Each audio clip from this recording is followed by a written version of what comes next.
வாரம் ரிலீஸ் ஆக போற குட் பேட் அக்லி அப்படின்ற அஜித் நடிச்ச ஆக்ஷன் த்ரில்லர் மூவி பத்தி பார்க்கலாம். இது ஒரு Tamil language action thriller film. இந்த படத்தை ஆதிக் ரவிச்சந்திரன் டைரக்ட் பண்ணியிருக்காரு. அஜித் குமார் ஏகே நடிச்சிருக்காரு. த்ரிஷா கிருஷ்ணன் ரம்யான்ற ரோல்ல பண்ணியிருக்காங்க. இவங்க கூட பிரபு, அர்ஜுன் தாஸ், பிரசன்னா, சுனில், உஷா உத்தப், ராகுல் தேவ், ரெடின் கிங்ஸ்லி, ரகுராம், பிரதீப் கப்ரா, ஹாரி ஜோஷ், பி.எஸ். அவினாஷ், யோகி பாபு, பிரியா பிரகாஷ் வாரியர், சிம்ரன் கேமியோ அப்பியரன்ஸ்ல வராங்க. தென்னோ ஆனந்த், சாய்ஜி ஷிந்தே, ஜாக்கி ஷெரோஃப், ஷைன் டாம் சாக்கோ, கார்த்திகேயா தேவ் ஏகேவோட சன்னா இந்த படத்துல இந்த மாதிரி ஒவ்வொருத்தரும் ஒவ்வொரு ரோல்ல நடிச்சிருக்காங்க. இந்த பிலிம்க்கு சினிமாட்டோகிராஃபி அபிநந்தன் ராமானுஜம் பண்ணியிருக்காரு. ஜிவி பிரகாஷ்குமார் மியூசிக் கம்போஸ் பண்ணியிருக்காரு. எடிட்டிங் விஜய் வேலுக்குட்டி பண்ணியிருக்காங்க. Metri movie makers D series சேர்ந்து இந்த பிலிம்க்கு ப்ரொடியூஸ் பண்ணியிருக்காங்க.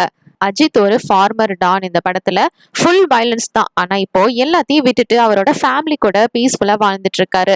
ஆனா அவர் விட்டாலும் அவரை பாஸ்ட விடுமா? அப்படி இல்லை. அதனால அவரோட பையனுக்கு ஒரு ப்ராப்ளம் வருது. இப்போ திரும்ப பழைய மாதிரி அவர் மாறுறாரு.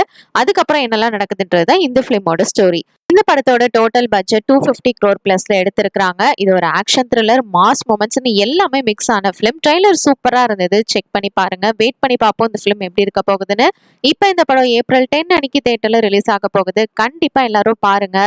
இந்த படத்தை பார்க்க எவ்வளவு ஆர்வமா இருக்கீங்கன்னு என்னோட கமெண்ட் செக்ஷன்ல ஷேர் பண்ணிக்கோங்க. தேங்க்ஸ் ஃபார் வாட்சிங். மறக்காம நம்ம சேனலையும் சப்ஸ்கிரைப் பண்ணிடுங்க.